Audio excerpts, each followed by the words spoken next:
আপনারা দেখছেন পশ্চিমবঙ্গের জনপ্রিয় নিউজ পোর্টাল চ্যানেল ভারত বিকাশ নিউজ এক্সপ্রেস। ভারত বিকাশ নিউজ এক্সপ্রেস নিউজ চ্যানেলের পক্ষ থেকে সকল দেশবাসীর উদ্দেশ্যে জানানো হচ্ছে, ভারতীয় রেল আমাদের জাতীয় সম্পত্তি। আসুন একে আমরা সবাই মিলে রক্ষা করি। আজ কুলটি স্টেশন পরিদর্শন করলেন কুলটির বিধায়ক ডাক্তার শ্রী অজয় কুমার পোদ্দার। কুলটি স্টেশনের কাছে বহু প্রতীক্ষিত রেল ওভারব্রিজ নির্মাণ কাজ শীঘ্রই শুরু হবে, সেই উদ্দেশ্যেই আজ রেল আধিকারিকের সাথে সাক্ষাৎকার করলেন বিধায়ক। স্থানীয় বিধায়ক ডক্টর অজয় কুমার পোদ্দারের নিরন্তর প্রচেষ্টার ফলস্বরূপ এই প্রকল্প বাস্তবায়িত হতে চলেছে। দীর্ঘদিনের দাবি পূরণ হতে চলেছে, যা কুলটির মানুষের জন্য বড় সুবিধা হয়ে দাঁড়াবে। পর্যাপ্ত আলো, পরিচ্ছন্নতা ও জলের পর্যাপ্ত ব্যবস্থা শীঘ্রই করা হবে। রেলমন্ত্রীর কাছে একাধিকবার অনুরোধের পর অবশেষে কাজ শুরু হতে চলেছে কুলটি স্টেশনে। আজ ভারত বিকাশ নিউজ এক্সপ্রেসের সিনিয়র নিউজ রিপোর্টার পাপান ব্যানার্জির ক্যামেরার সামনে বিধায়ক শ্রী অজয় কুমার পোদ্দার বিস্তৃতভাবে এই ওভারব্রিজ নির্মাণের বিষয়টি জনসাধারণের জন্য তুলে ধরলেন। এছাড়াও ছিলেন স্টেশন ম্যানেজার রাজীব সাউ এবং project engineer Rajesh Agarwal, IOW Shivkumar सह बीजेपी कार्यकर्तारा। कुल्टी स्टेशन विजिट करने का आपका तात्पर्य? आज बहुत महत्वपूर्ण दिन है। रेल क्रॉसिंग जो कुल्टी है वो एक पूरा जाम का और दिनों से, बहुत बरसों से एक मांग था कि एक फ्लाईओवर बने। उस मांग को ध्यान में रखते हुए 22 से लगातार सेंट्रल गवर्नमेंट से, रेल मंत्रालय से, अश्विनी जी से बात करते हुए ये DPR के लेवल पे आ गया है। जो आप नक्शा देख रहे हैं, नक्शा बनता है पास होने के बाद, तो ये DPR अब उसका सैंक्शन होगा, पैसा काम शुरू हो जाएगा। हम लोग बनेगा आएगा उस लेवल पे नहीं है, ये DPR लेवल पे है। अब काम शुरू होने वाला है और फ्लाईओवर बनने वाला है। कुल्टी वासियों को एक दुर्गा पूजा के अवसर पर विशेष भेंट है।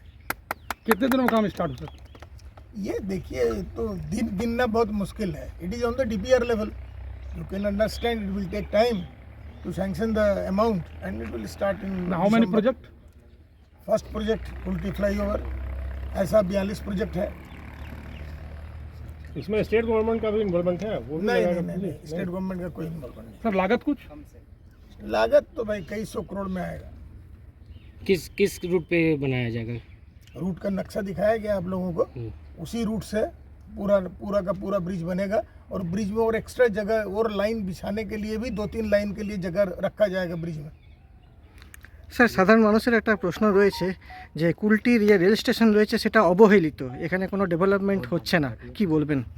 এই 10 দিনে 15 দিনের ভিতরে দেখবেন অনেক কিছু হবে। লাইট লাগবে, পুরোটা ইলুমিনেশন হয়ে যাবে স্টেশনটা, আর সাফাই কর্মী থেকে আরম্ভ করে যে যে এখন লিখেছি সবগুলো হবে। Within a month everything will be ডান।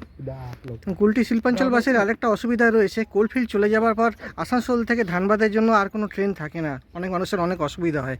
এই বিষয়টা স্যার কীভাবে দেখবেন? এটা তো লং স্ট্যান্ডিং ইস্যু, এটা তো আমার ইস্যু নয়।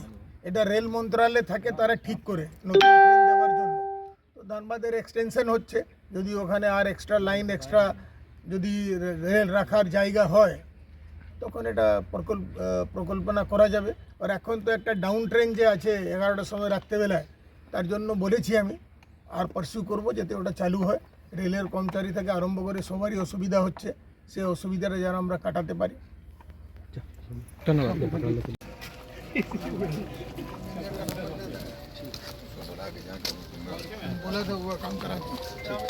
এটাই কি আমাদের শিক্ষা? এটাই কি আমাদের পারিবারিক সংস্কৃতির রূপ? কেন আমরা নিজেরা আর একটু সচেতন হতে কি পারি না? একটি রেলগাড়িতে প্রতিদিন 20,000 যাত্রী যাতায়াত করেন, আর তাদেরই উপর নির্ভর করে থাকে তাদের পরিবার। মনে করে দেখুন তো একবার, করোনার সময়কালে যখন রেলগাড়ির চাকা স্তব্ধ হয়ে গেছিল, কত ক্ষুধার্ত পেট অসহায় হয়ে আত্মহত্যার পথ বেছে নিয়েছিল। সেই হকার বন্ধুদের মধ্যে কেউ হিন্দু, তো কেউ মুসলিম, তো কেউ খ্রিস্টান ছিলেন। ক্ষুধার্ত পেট কোনো ধর্মকে বোঝে না, বুঝতে চায় না সে ধর্মীয় রাজনীতির মেরুকরণের অঙ্ক। এই রেলগাড়ি আমার, আপনার এবং সব ধর্মের মানুষের জন্য।